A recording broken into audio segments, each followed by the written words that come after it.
Hello folks, Everchanger here, and welcome back to more Pokemon Blaze Black 2. Last time we made our way down the, albeit a little bit short, but very trainer-filled, Route 21, and we made our way here to, as you might expect, the Seaside Cave. And this time we are not going to be wasting any time. We need to explore this entire cave, because it's pretty much the only place that we haven't searched for Team Plasma yet. So I think you can probably imagine what we're going to be finding at the bottom. So as we're going through here, I guess I can mention the fact that I am on my first day of spring break right now, as of the time I am recording this, and the AI is withdrawing. That's not something you see too terribly often. But yes, and it was just announced this morning, and it is the 26th of March when I'm recording this right now. It was just announced this morning that the first ever footage of Pokémon Sun and Pokémon Moon will be shown within the week. Now, unfortunately, I'm not going to be able to talk about this in the series as it's happening because, as you would probably expect, since I'm on spring break, I really want to get a lot of pre-recording done for the channel, because once I get back to school, it's going to be a big rush to the end, which will be about a 6-week rush to the end of the semester. So I want to try and get a decent amount of the series pre-recorded, which means by the time this Sun and Moon footage actually airs, it might have been quite a while since that has actually happened by the time I actually get to that point. Just a bit of a warning, shouldn't be anything too terrible. Anyway, let's jump right over here. But yes, I am really excited to see what the footage of Sun and Moon is going to look like, because it doesn't feel like it, but it has been a month since the game was announced, which is kind of crazy, and I believe Koro mentioned that they're going to start doing features on the game in April, so I think we're about to get into that time of the hype season where they start really throwing stuff at you, so I'm really excited for that. Alright, I think Gastrodon's probably a good fit for this. I'm a little bit nervous about the team's levels going forward here, but I think by the time we get to some of the endgame fights, we should be a bit higher leveled, which should put us in a better position, hopefully. I am a little bit nervous about some of the fights coming up, but hopefully nothing will be too catastrophic, and even if it is, I do have a little extra free time this week, so if something does go horribly wrong, I do have the time to train if it becomes necessary. I'm just hoping it doesn't become necessary, because training is pretty time-consuming. I only had to grind, I think, twice in the entirety of Pokemon Liquid Crystal, and we've already broken that record quite handily in this LP, and I really don't want to push it any further than I have to.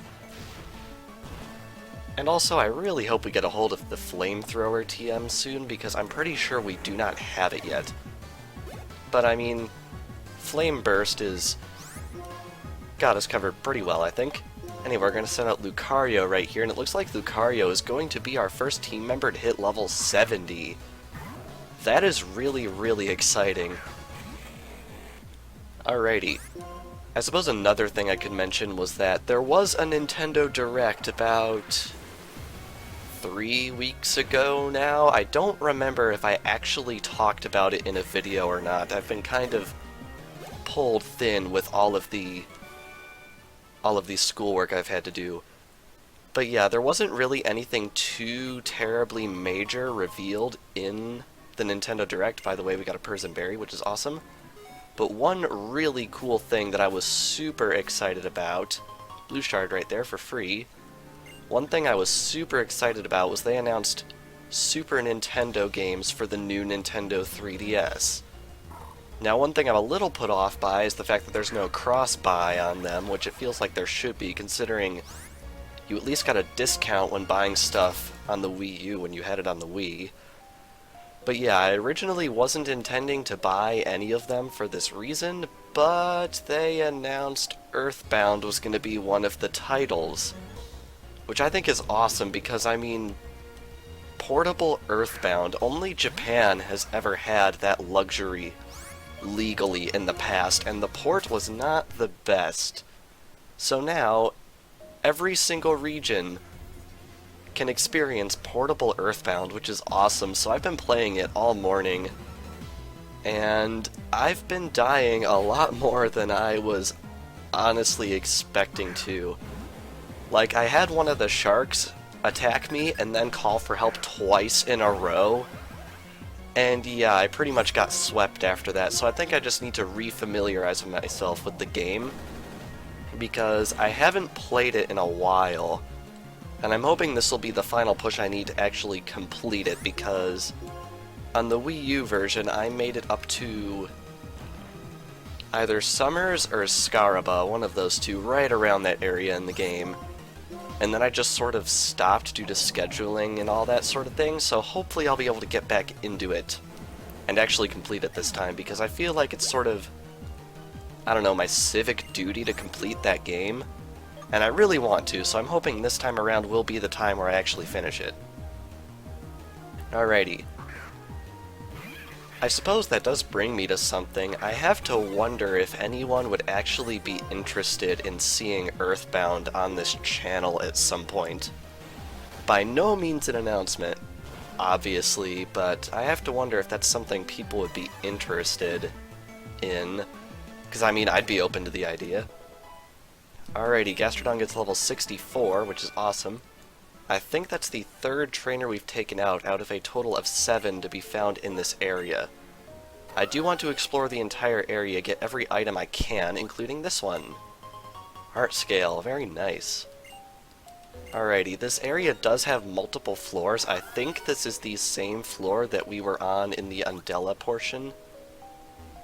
But, yeah, so we're gonna have to explore this a little bit further in order to unlock all of its little secrets. I think I want to backtrack this way? Yeah. Is there anything over here of interest? There's an item up there, which I definitely want to get. Now, of course, since we are on the first floor, I think we have every single wild Pokemon we can get in this area, at least by walking around on the bare land. But once we get into the basement, I'm pretty sure there are other Pokemon that we can get there that we could not get before. Alrighty, I think I want to head down this ledge right here. And yeah, I think we got every single Pokemon on this floor, which is a little annoying. But I mean, ever since that shiny a couple of videos ago, I'm kind of hesitant to use repels anyway, just on principle, because what if there's another shiny, you know? Alrighty, we got a dive ball right there, which is interesting. I'm pretty sure they changed the dive ball in this game, considering you can't actually catch Pokemon while diving. So, not really sure what the dive ball actually does anymore. Not sure if there's really any point to it. Alrighty, we've got a Steelix coming out right here. It's kind of crazy. I've been looking at the Pokedex data for this LP, and we're right around 570 Pokemon seen, which is kind of crazy. There's about between 70 and 80 Pokemon left for us to see, and then we will have seen every single one, which is kind of crazy. That is not something I expected. And does Bulldoze work on Pokemon using Dig? It does not. That's very odd. I wish it did. It should, honestly. It really should. Alright, I think Aura Sphere will probably work out for us. And yeah, it has Sturdy. Of course it has Sturdy. Everything always has Sturdy in this game. I've said it before, ever since they buffed Sturdy, they like to make sure you never, ever forget that they buffed Sturdy. And it can get very annoying at times. Ugh. Alrighty, anyway, we're gonna go for the tactical switch there, and I'm pretty sure Mandibuzz is faster than this thing. Yes, indeed it is, and we get the knockout on a Steelix with our Mandibuzz there, which is pretty awesome, to be honest. And I think that was only their first Pokemon, actually, which is a little awkward. Alright, I think Lucario's gonna come back in for this Aggron right here. Yeah. I used Aggron in a couple of personal playthroughs in the past, and I have to say I really, really like this Pokemon. And I also really like its Mega Evolution. I think it's the only Mega Evolution that goes from dual-typed to single-typed upon Mega Evolution, which basically means that it loses its quadruple weaknesses upon Mega Evolution, which is a really awesome buff that has nothing to do with stats whatsoever. Anyway, I'd really like Bulldoze to get a little bit of damage in. There we go. Alrighty. Now, just so everyone knows, this is probably going to be the last episode for a while that has no major story progress in it. Because I'm looking at my little planning sheet over here with all the episodes planned out, all the way up until the end of the game, actually. And we're not due for a non-story related episode, really, for another like 8 or 9 episodes after this, so we're gonna start kicking the story into super high gear coming up here, which I'm really excited about. Get another Persimberry for our trouble. It's kinda crazy, the game is almost over. If I had to guess, I'd say we are no more than 20 videos away from the absolute end. My Roggenrola and I have been waiting for a strong trainer like you. If you want to pass, you must beat my Roggenrola and me. Can you defeat our rock-hard will? We have to fight this guy to open up the path to Undella Town, which is a little annoying. Just so you know, my Roggenrola and I are the sturdiest things that were ever sturdy. Guess what that means? Yep. We have to tank through 5 Pokemon with sturdy. The game designers were jerks with this guy. This is absolutely ridiculous. How you have to tank through all these guys with sturdy. Like, that hurts. Please don't have dig. Okay, if they had dig, that would just be insult to injury, because that would add yet another turn onto this fight per Pokemon. And that wouldn't be cool at all. But luckily, I think that will, yes, put us at level 67. Very good. And we're trying to learn Gyro Ball. That's an interesting move. The slower the user, the greater the damage. Now, Magnezone is pretty slow, but I think I'd honestly prefer keeping Magnet Bomb, mainly because it has a lot more power points and it never misses. So I think we are going to skip out on Gyro Ball. Unless people freak out at me in the comments and say that I should have definitely taken it, but given that that pretty much never happens with a channel of my size, I'm really not too fussed about it. Alrighty, now we have a Boldore coming out. We're shaking it up here, and it has Earthquake. Ooh, that's going to hurt. A lot. Ouch. Okay.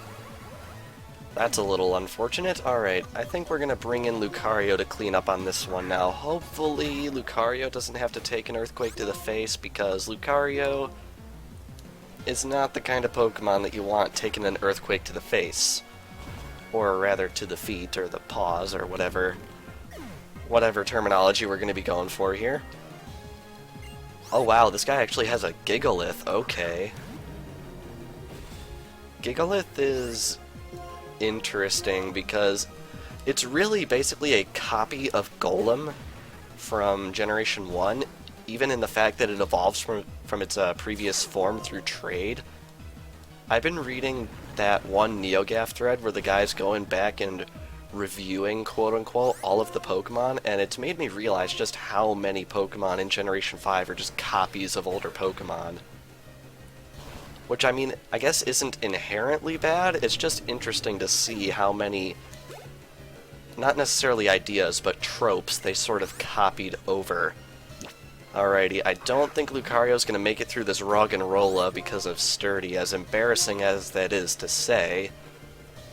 But I think once we beat this guy, I'm just going to run off to the Pokemon Center and heal, so I guess sacrifice plays aren't too bad.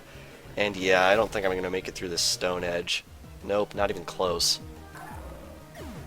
Alrighty, I think we'll bring in Gastrodon for this. I wish someone on my team had Mold Breaker, but I don't think anyone on my team has it. which is a little unfortunate, but I guess we're just going to have to deal with it. And I think with that, there's only one more Pokemon on this guy's team left. Yes, another Roggenrola. Now let's see if we can bring it down quickly here, because fighting a team of Pokemon with Sturdy is probably the least exciting thing you can possibly imagine ever. So I apologize for this quality video content right here, but I think that'll just about do it with one more Surf. Bam. I suppose one thing that's interesting that's worth mentioning, you know how we surfed down Route 21 to get to this area? That was the first time in the entire game where we were required to use an HM. After all the gym badges. I like that. That's awesome. They should keep doing that. Your strength is the real thing. My Roggenrola and I must become even sturdier, so we're off to continue our training. Farewell. And we have now opened up the path forward, so I'm going to sneak right out here, and we are back in Undella Bay, and I am going to go and heal at the Pokemon Center, and be right back. Alrighty, here we are back in the Seaside Cave. Now I think the only way that we have not gone yet, oh, a bug gem, nice, is along that little water canal we can see down there, because every other way we could possibly go is actually blocked off by ledges being there, so I guess that's our only option for right now. Now here we have Seal. It's funny, in this area you can find Seal and Spheal, and you can also find those out in the bay, but only in the wintertime, so coming into this cave gives you the opportunity to catch Pokemon you would not be able to otherwise. Oh wow, you can actually find Tynamo here. That's an interesting little detail. Although vigilant players will definitely have picked one up back in Chargestone Cave. Anyway, right down here, we want to surf, I think. Now, I think there are new Pokemon we can get in the water here. Not positive on that, though. Let's see. Well, that's not what I would call new. Oh well. So let's just run from this and continue onwards. I'm pretty sure up here is the way to the basement portion of this cave, so this is basically the way we're going to want to go. Yeah, okay. And as you can see, there are actually multiple ways to go. That way is the required story path, so I actually want to go this way. And good, we don't need Flash. For a second I was afraid we would need it.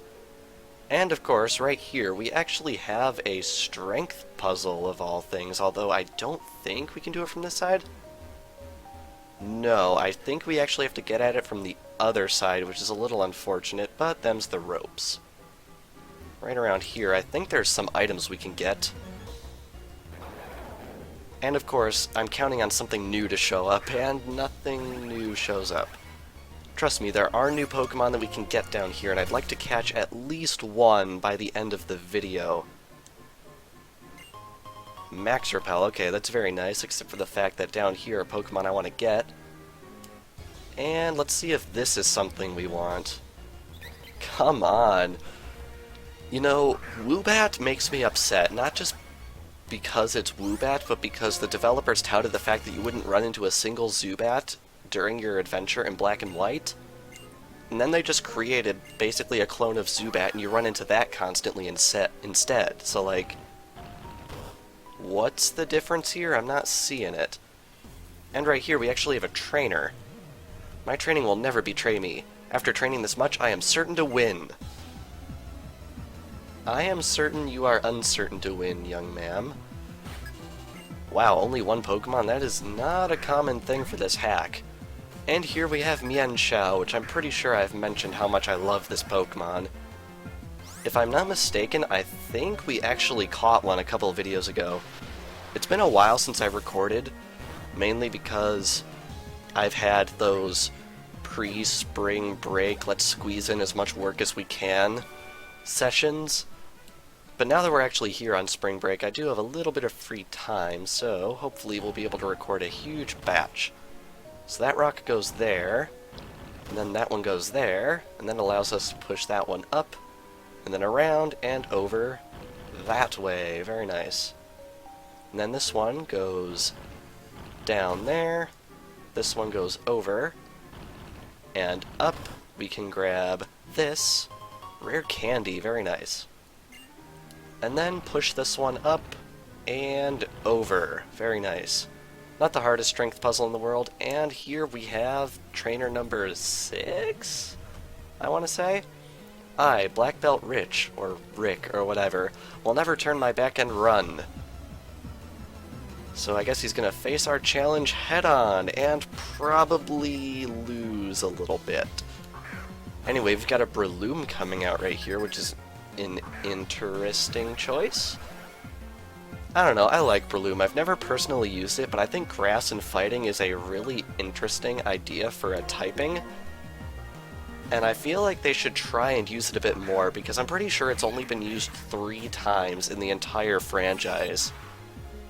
One of which isn't available here, and another of which is a legendary, so I guess right here, Breloom is pretty much the only option you're going to have. Anyway, we're going to blast it with Brave Bird. I am really glad I got a hold of Brave Bird during the Humalao gym. It is really fun to use. I mean, the recoil is pretty devastating, but other than that, it's really quite fun to use. In fact, I think I'm going to use it again. Please don't have Sturdy, although I think you probably do. Oh wow, it actually doesn't have Sturdy. I'm pretty sure this Pokemon can have Sturdy, but I don't think it's a guaranteed thing. Alrighty, now believe it or not, that is actually everything on this basement floor, but I really, really want to catch a Pokemon down here, so I'm going to go try and see if I can find something we don't have yet. Aha! That's something worth catching. Now, unfortunately, we are going to actually be having a scripted fight with one of these things soon, so I think I'm actually going to skip on this one. I don't think the scripted one has its hidden ability or anything, but I'd really rather catch that one. Aha, here's something worth catching. This is Celio, the evolved form of Spheal. Stillwater Ice type. Kind of, I guess, a clone of Dugong in a way. But I don't know, Celio actually can evolve further, so I'm not sure where exactly the parallels draw. But anyway, we've got a Hail user right here, which is unfortunate. But we've got it paralyzed, so I think there's nothing else to do but attempt to catch it. So we are going to do just that.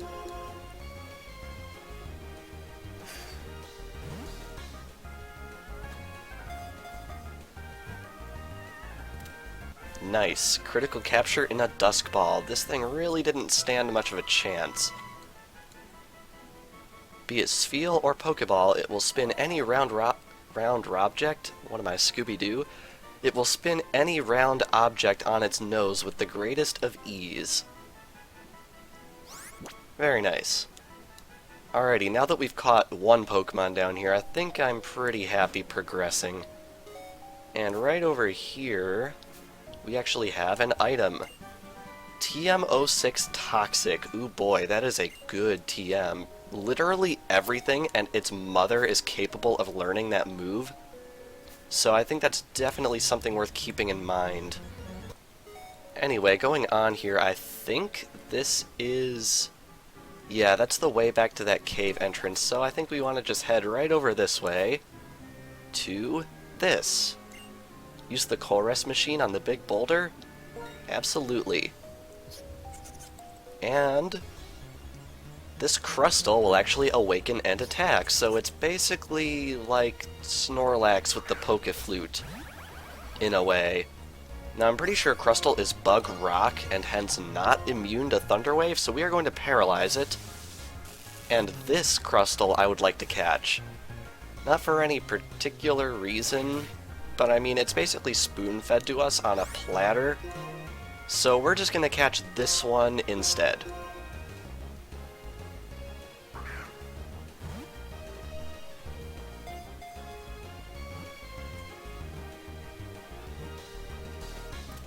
And yet another one-throw wonder. I very much appreciate when those happen. Makes my life very easy. When its boulder is broken in battles for territory, it feels unsure and begins to weaken. Very cool. Alrighty.